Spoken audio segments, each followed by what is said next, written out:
Buenos días, queridos amigos, estimados hermanos. Les saludamos esta mañana también muy fresca de sábado y agradecemos al Señor su maravillosa bendición de haber descansado durante esta noche y como dice el Salmo 4, nos acostamos en paz y enseguida nos dormimos porque el Señor está con nosotros. Eso es lo que quiere decir ese Salmo, que nosotros al acostarnos nos dormimos de inmediato, no estamos dando vueltas y vueltas. Y bueno, anoche tuvimos esa experiencia y hoy estamos agradecidos al Señor por el descanso, por la bendición que nos da y sobre todo porque nos permite vivir este sábado maravilloso en su compañía y también poder estudiar su palabra en esta mañana. Así que queremos darles a todos una cordial bienvenida y desearles un feliz sábado a cada uno de ustedes, amigos, hermanos adventistas del séptimo día, y también a todos nuestros demás hermanos de otras denominaciones, pero que también se unen con nosotros para escuchar la palabra del Señor, que se dan la oportunidad de poder permitir que el Señor les hable a través del poder de su Espíritu Santo con su palabra. Muy bien. Vamos a inclinar el rostro y vamos a orar para ir al Señor. Bendito y eterno Padre, que moras en el cielo, santificado sea tu nombre. Te agradecemos, Señor, infinitamente el don de la vida. Te agradecemos el grande privilegio que nos das de ver la luz de este nuevo día, de estar viviendo, Señor, en este día santo y en estos momentos de poder estudiar tu palabra. Nos ponemos en tus manos, Señor, para que tu Espíritu Santo pueda dirigir nuestro estudio y nos puedas permitir, Señor, la claridad de pensamiento para comprender tu mensaje. Te rogamos que bendigas a todos nuestros hermanos que se unen para escuchar tu santa voz a través de tu mensaje y también, Señor, a nuestros amigos y de otras denominaciones que también ellos se están dando esta oportunidad. Permite que este mensaje pueda llegar a todos aquellos que lo necesitan. Te lo rogamos en el nombre de Jesús. Amén. Amén. Muy bien. Les recordamos que de manera general estamos estudiando el mensaje de los tres ángeles. Ya venimos desde hace varios meses estudiando el mensaje de los tres ángeles y terminamos de estudiar la imagen de la bestia. Eso ya lo analizamos, ya lo estudiamos. Ahora vamos a estudiar 666, el número de la bestia. Esta es una situación que se ha tomado para hacer muchas declaraciones que no tienen ni la menor relación con lo que esto significa, y sin embargo, bueno, nunca deja de ser enigmático ni misterioso para mucha gente, y esta mañana lo vamos a comenzar a estudiar, porque no lo vamos a terminar, porque es bastante amplio. Prácticamente toda persona ha oído alguna vez que el número de la bestia es el 666. Ahora, ¿qué significa este número enigmático? ¿Será que el anticristo le tatuará este número de manera literal en la frente a sus seguidores? ¿Será que a eso se refiere? Al estudiar en cuanto al número de la bestia, debemos primeramente tomar en cuenta un hecho que con frecuencia se pasa por alto y que es nombre, escuchen bien, el 666 es nombre de la bestia, es blasfemo.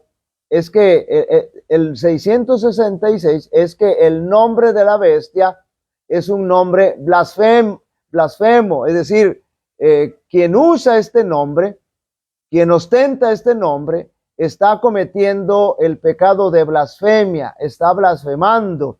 Apocalipsis 13:1 dice, y recordemos que ahí en Apocalipsis 13 aparecen las dos bestias. La primera bestia que surge de las aguas y que simboliza al poder, al sistema papal, y la segunda bestia que surge de la tierra y que simboliza a los Estados Unidos de Norteamérica. Y Apocalipsis 13:1 dice, me paré sobre la arena del mar y vi subir del mar una bestia que tenía 7 cabezas, 10 cuernos, y en sus cuernos diademas, y sobre su cabeza un nombre blasfemo.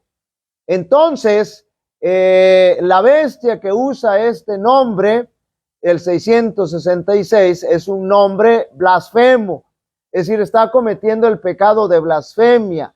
Este detalle es importante, pues el número 666 es el número del nombre de la bestia, es el número del nombre de la bestia, y es importante, y significa entonces que el número 666 guarda una relación estrecha con la blasfemia, como ya lo acabamos de mencionar ampliamente. Siendo este el caso, debemos descubrir la definición bíblica, porque la Biblia lo define, la Biblia lo define de manera clara, de manera directa, define qué cosa es blasfemia. ¿Existe tal definición en la Biblia? Claro que sí, y noten, lo vamos a analizar en estos momentos. La Escritura define con claridad qué es blasfemia, y cuando un mero hombre, blasfemia es cuando un mero hombre profesa ocupar el lugar de Dios en la tierra, y como tal dice tener el poder y las prerrogativas de Dios. Eso es blasfemia. Lo vamos a repetir. Blasfemia es cuando un mero hombre o un simple hombre o sencillamente un hombre profesa o dice ocupar el lugar de Dios, ser el representante de Dios aquí en la tierra, y como tal dice tener el poder, escuchen bien, y las prerrogativas o los atributos de Dios, o por lo menos dos atributos importantes de Dios. Entonces eso es blasfemia. Cuando Jesús afirmó yo soy el Padre, yo y el Padre uno somos, eso viene registrado en San Juan 10:30, los judíos, note bien, se enfurecieron, se enojaron, se llenaron de rabia, y entonces recogieron piedras con el fin de ejecutar la pena de muerte, de apedrear a Jesús, de ejecutar la pena de muerte que exigía la legislación mosaica, de acuerdo a Levítico 24:16. Cuando Jesús les preguntó qué había hecho para merecer tal castigo, ellos le respondieron, noten bien, noten la precisión con la que le respondieron: por buena obra no te apedreamos, sino por blasfemia, porque tú, siendo hombre, note bien, no comprendían que Jesús era Dios, te haces Dios. San Juan, eso viene registrado en San Juan 10:33. Ahora, Jesús tenía derecho de proclamarse Dios, porque en efecto él era Dios y es Dios. El punto importante es que cuando un mero hombre se proclama Dios, entonces está cometiendo blasfemia, está blasfemando. Noten lo que encontramos en San Juan capítulo 10, verso 36 al 39. Al que el Padre santificó y envió, el Señor está preguntando, al que el Padre santificó y envió al mundo, vosotros decís, tú blasfemas porque dije, Hijo de Dios soy. Si yo hago las obras de mi Padre, fíjense bien, si no hago las obras de mi Padre, no me creáis. Es decir, el Señor está poniendo ahí evidencias, pruebas de que Él efectivamente es Dios, porque está haciendo las obras de su Padre. Pero no me crean a mí, crean a lo que yo estoy haciendo, las obras de mi Padre. Mas si las hago, aunque no me creáis a mí, bueno, creed a las obras para que conozcáis y creáis que el Padre está en mí y yo en el Padre. El Señor Jesús, no me quieren creer a mí, no me crean a mí, crean al Padre, crean las obras que yo hago. Y entonces, creed a las obras para que conozcáis y creáis que el Padre está en mí y yo en él y yo en el Padre. Procuraron otra vez prenderle, pero él se escapó de sus manos. Aún con toda la explicación y con todo lo que el Señor les estaba diciendo, de cualquier manera ellos siguieron en su posición de que Jesús estaba cometiendo blasfemia, y nuevamente trataron de apedrearle, pero como no había llegado todavía la hora, entonces el Señor no fue ejecutado en ese momento. Es interesante notar que los líderes judíos acusaron a Jesús de blasfemia. Eso era lo que lo estaban acusando directamente y plenamente, porque Jesús dijo que era hijo de Dios. Todos los judíos profesaban ser hijos de Dios, en sentido general. Todos se decían ser hijos de Dios, pero a ninguno se le acusaba de blasfemia. Pero claramente Jesús, note bien, porque ellos entendían aquí lo que Jesús estaba diciendo. Claramente Jesús no estaba afirmando que era un hijo de Dios, sino en el sentido estricto de la palabra, el representante de Dios en la tierra. Eso era lo que el Señor les estaba diciendo y eso era lo que ellos estaban entendiendo. Por eso ellos estaban a punto de apedrearle porque decían que se estaba haciendo pasar por Dios, estaba dando el calificativo de ser Dios. Jesús profesaba ser el portavoz de Dios en la tierra, es decir, el vicario de Dios, el representante de Dios. Por eso Jesús podía decir con todo derecho, el que me ha visto a mí, ha visto al Padre. Pues claro, porque Jesús venía del Padre. Entonces Jesús no estaba cometiendo ningún pecado de blasfemia. Jesús podía proclamar con todo derecho que el título de Vicarius Dei, es decir, el representante de Dios aquí en la tierra. En las Escrituras, blasfemia, hermanos y amigos, también se define de otra manera. Ya hemos visto la primera definición que la Biblia nos da de blasfemia es aquel que se dice ser Dios, aquel simple humano, aquella simple ser humano que se dice ser Dios, obviamente no lo es. Solamente Cristo Jesús pudo haber dicho, pero hay otra connotación que define la Biblia como blasfemia, cuando un mero hombre dice que tiene poder para perdonar pecados, está cometiendo blasfemia. Cuando Jesús le dijo al paralítico de Capernaum, tus pecados te son perdonados, los líderes religiosos otra vez murmuraron diciendo, ¿por qué habla este así? Blasfemia dice, ¿quién puede perdonar pecados sino Dios? Los líderes estaban pensando, si este hombre dice que tiene el derecho de perdonar pecados, entonces debe también reclamar la posición de Dios, pues solo Dios tiene el poder para perdonar pecados, pero este no es Dios, decían ellos, así que él no puede perdonar pecados. Sin embargo, Jesús es Dios. Y como es Dios, tenía todo el poder y la autoridad para perdonar pecados y por eso fue lo primero que hizo con este paralítico y después lo sanó. Demostró que era Dios porque sanó al paralítico, que es más fácil decir, tus pecados te son perdonados, cualquiera lo puede decir. O decir, levántate, toma tu lecho y anda. No cualquiera puede sanar, puede decir eso y sanar. Actualmente se presentan supuestas sanidades, pero eso no es cierto. El poder del enemigo es el que está actuando allí, no es el poder de Dios. Ahora, segunda de Tesalonicenses, capítulo 3, de paso, hermano, solamente vamos a trabajar media hora porque no queremos correr para ir asimilando de manera precisa todo este mensaje, todo este contenido. Segunda de Tesalonicenses, capítulo 2, versos 3 y 4, nos habla de la aparición del anticristo que se identifica como el hombre de pecado, el hijo de perdición. Así lo dice claramente el apóstol Pablo.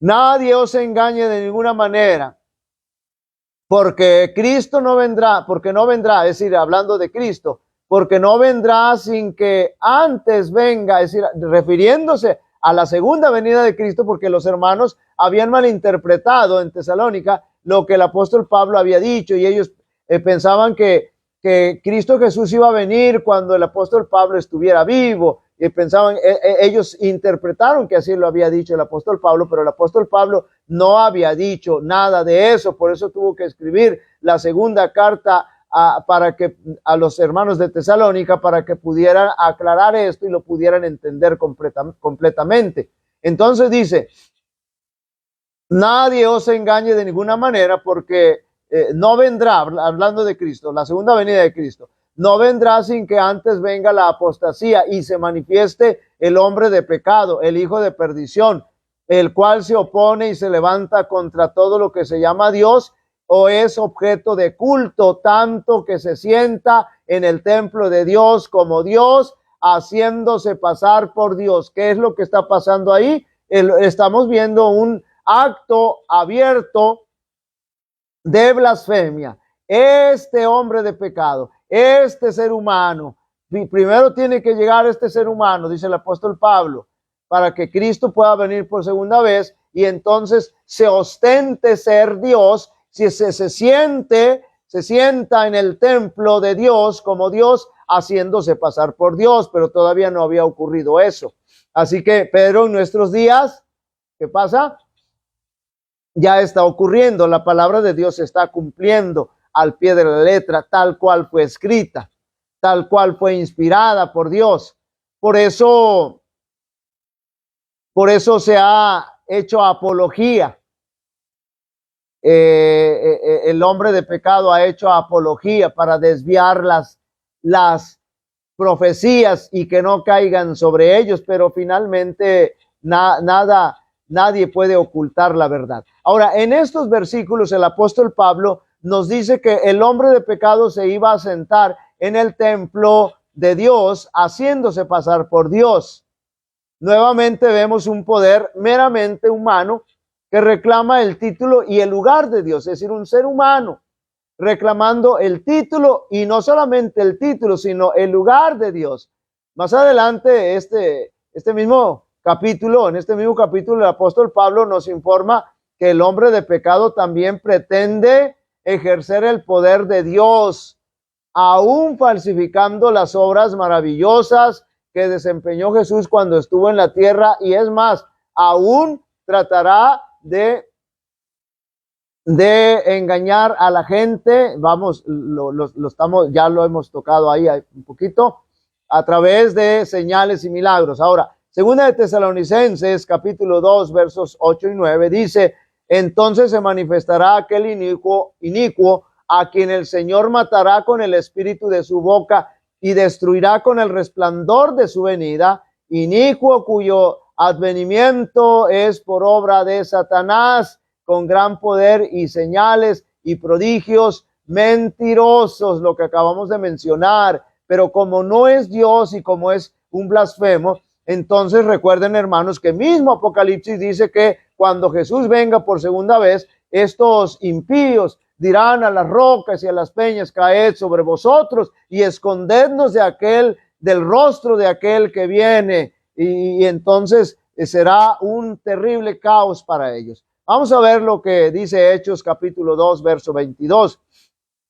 Varones israelitas, oíd estas palabras: Jesús Nazareno, varón aprobado por Dios entre vosotros con las maravillas, prodigios y señales que Dios hizo entre vosotros por medio de él, como vosotros mismos sabéis. Aquí se está refiriendo a Cristo Jesús, que hizo estas señales, maravillas, prodigios, y entonces porque él sí era Dios, él sí es Dios, siempre ha sido Dios y sigue siendo Dios. Él sí forma parte de la Santa Trinidad, de la deidad. Ahora, en este contexto también es importante recalcar que el cuerno pequeño de Daniel 7, que ya lo estudiamos ampliamente, que simboliza el mismo poder que la bestia de Apocalipsis 13 del 1 al 10, y también que es lo mismo con el hombre de pecado de segunda Tesalonicenses capítulo 2, tiene una boca que habla grandes palabras contra el Altísimo, es decir, blasfemias. Eso es lo que dice Daniel 7:25, dice que habla grandes palabras, es decir, está blasfemando contra Dios.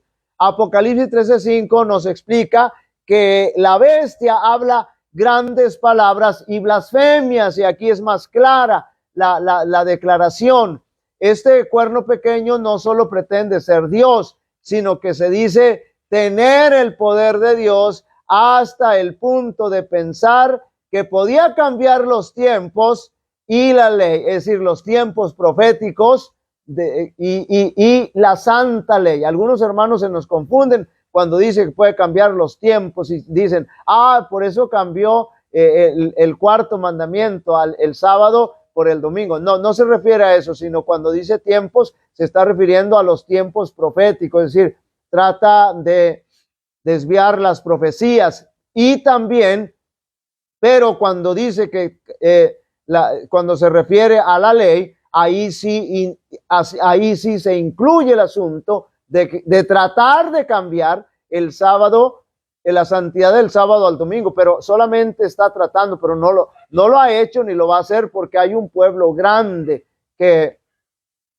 todavía guardamos el sábado, todavía creemos en el sábado, porque así el Señor lo ha dejado establecido, pero no lo va a cambiar. El sábado se seguirá guardando por toda la eternidad. Fíjense, queridos amigos y hermanos, eso lo dice Isaías.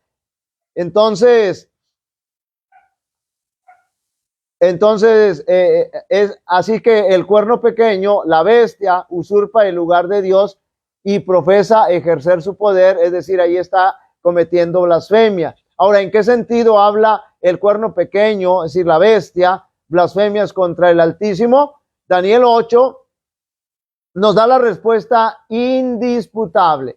Este capítulo, a diferencia de Daniel 7, no nos dice que el cuerno pequeño habla blasfemias contra Dios, sino más bien que intenta suplantar al príncipe del ejército de Jehová, usurpando su lugar y quitándole su ministración continua en el santuario celestial. ¿A quién se está refiriendo? A Jesús, por supuesto. Así es que en Daniel 8, la blasfemia del cuerno pequeño consiste en usurpar el lugar y las funciones del príncipe del ejército de Jehová, y ese príncipe es Cristo Jesús, es decir, se hace pasar por Cristo. Dice que es decir, toma todas las atribuciones, los atribuciones de Cristo Jesús. A la luz de esta evidencia abrumadora, por supuesto, de paso, podemos concluir que el nombre blasfemo de la bestia debe guardar una relación estrecha, noten bien, hermanos,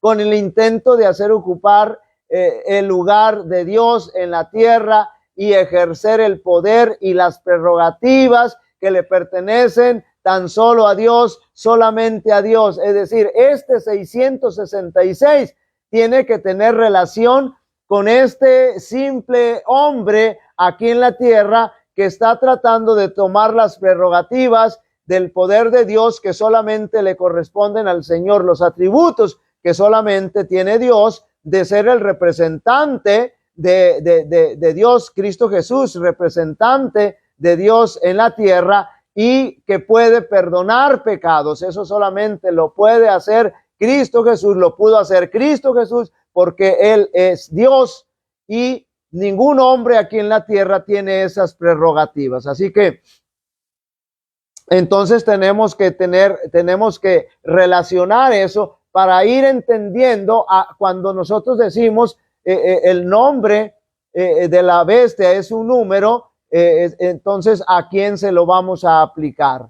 No cabe duda alguna, hermanos, que el poder que representa el cuerno pequeño, la bestia, el hombre de pecado, que es lo mismo, ya dijimos, es el papado católico romano. Y repetimos aquí nuevamente, con todo respeto, no estamos atacando a nuestros hermanos católicos, no estamos hablando mal de ellos, no los estamos criticando, solamente estamos mencionando lo que la Biblia dice, solamente estamos predicando el mensaje profético verdadero, y que ustedes se den una oportunidad de analizar este mensaje y entonces lleguen a la conclusión que ustedes quieran llegar. Dios permita que puedan aceptar este mensaje y que puedan entender que ustedes han recibido el vino que dice en Apocalipsis de Babilonia, del vino adulterado, es decir, las doctrinas, los mensajes, las enseñanzas falsas,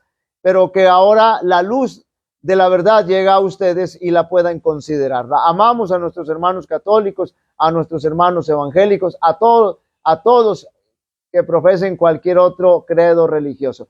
Entonces, el cuerno pequeño, la bestia, que es lo mismo, el hombre de pecado, dijimos que representa entonces al papado católico romano. El cuerno pequeño y la bestia aparecen en un momento específico en la gran cadena profética. Hay una clara secuencia cronológica, ya hemos en otra ocasión mencionado la secuencia de la cadena profética. Hay una clara secuencia cronológica de los poderes que proceden a la llegada del cuerno pequeño, de la bestia en el escenario profético, ya lo hemos mencionado. Los reinos de Babilonia, Medo-Persia, Grecia, Roma dividida, preceden a la aparición de este poder en el panorama profético. Así, ahí está el recorrido histórico y la cadena profética hasta finalmente llegar a este momento. Existen numerosas citas a donde escritores católicos romanos han dicho que el Papa ocupa el lugar de Dios en la tierra. Esto es bien claro y eso lo pueden encontrar en cualquier parte de la internet.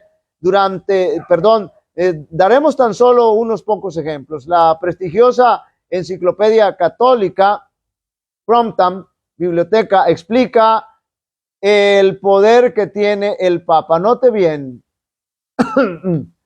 nuestra hermanita Maju nos dice: feliz sábado. Gracias, hermanita, que Dios le bendiga y también que pase un feliz sábado, que pueda disfrutarlo en la presencia de nuestro Dios. Noten lo que dice esta enciclopedia católica: el Papa es de tan grande autoridad y poder que puede modificar, explicar o interpretar aún las leyes divinas.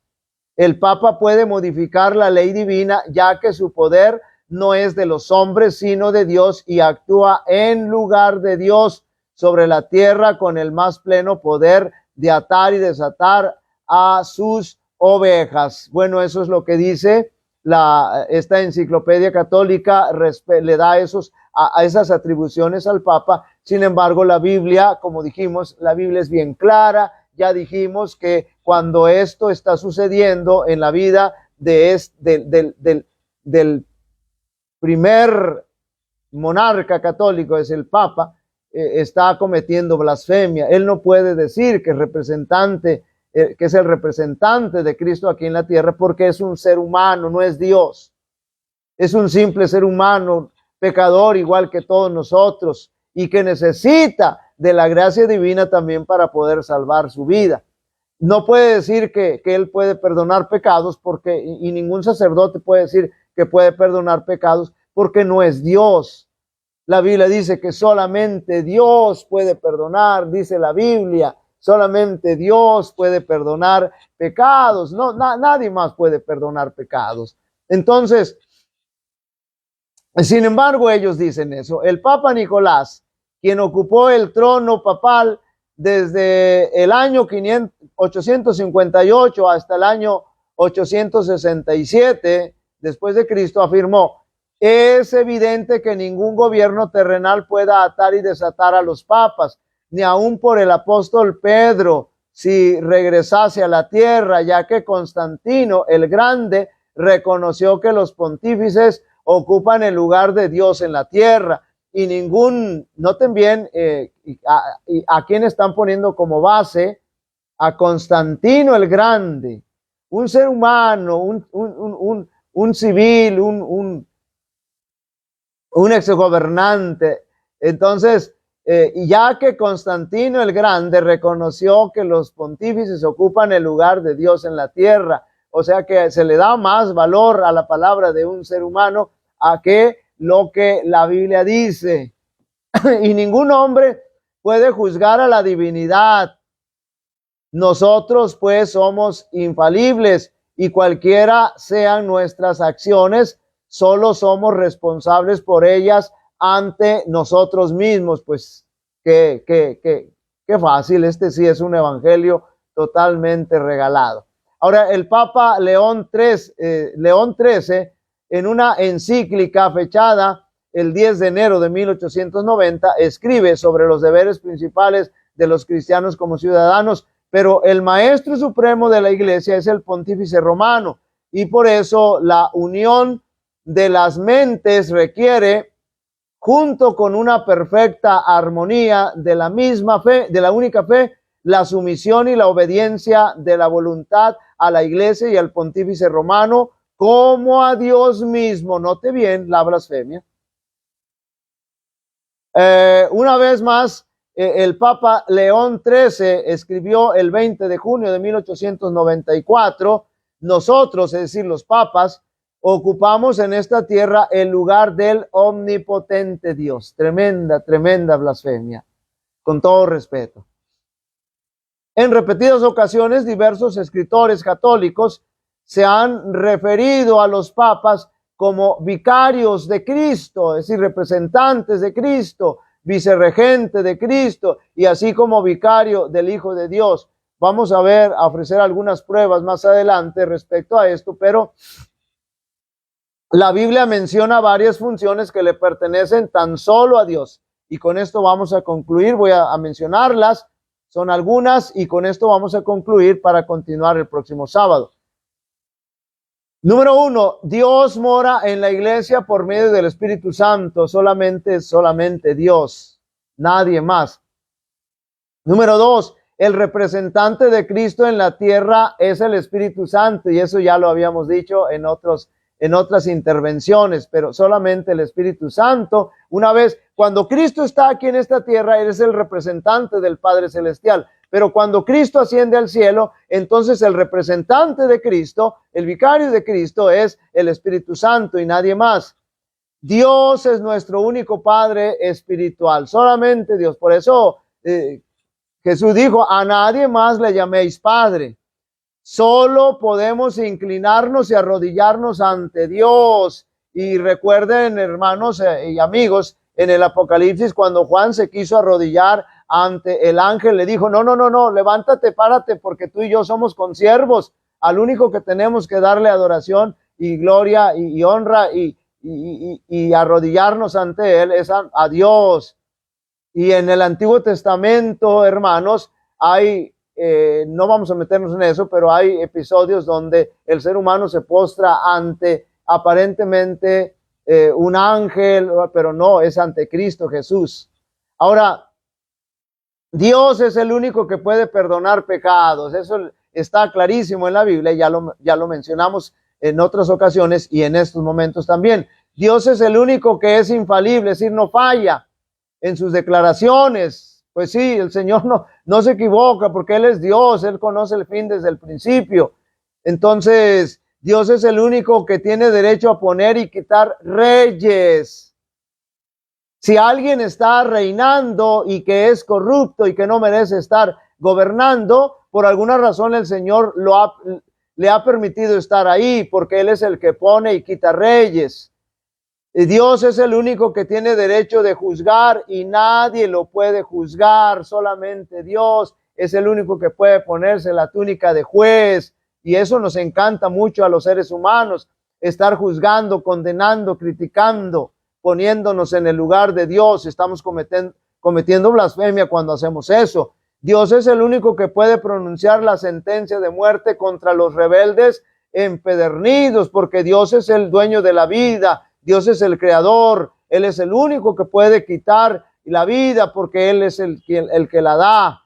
Dios tiene una ley eterna que no se puede cambiar y Dios estableció el séptimo día, sábado, como señal de su poder creador. Por eso, hermanos, el Señor tiene es decir, la ley de Dios es eterna porque refleja su carácter y porque Dios es eterno, y entonces hay una señal importante de que nosotros efectivamente estamos guardando la ley de Dios y que estamos recordando a nuestro Creador, que es el sábado, cuando el Señor termina su obra creadora y nos aparta ese día para que nosotros nos apartemos y podamos darle la honra y la gloria al único Dios verdadero que existe. Y la diferencia, hermanos, que hace la Biblia entre estos que registra, que dice que que son dioses, esas imágenes talladas, ya sea de madera, de metal, entonces esos no son dioses, y la diferencia es que el único Dios verdadero es el que ha creado al universo y al ser humano, nos ha creado a nosotros. Muy bien, hermanos, pues vamos a dejarle hasta aquí para que podamos nosotros continuar el próximo sábado y vayamos viendo este mensaje de manera detenida. Durante la semana hemos estado orando y seguimos orando por nuestros hermanos, por los enfermos, por las necesidades de ustedes, y en estos 10 días de oración que nos estamos gozando allá con nuestros hermanos de San Lorenzo, pues también hemos seguido orando y continuamos orando y no paramos de orar durante todo el día, porque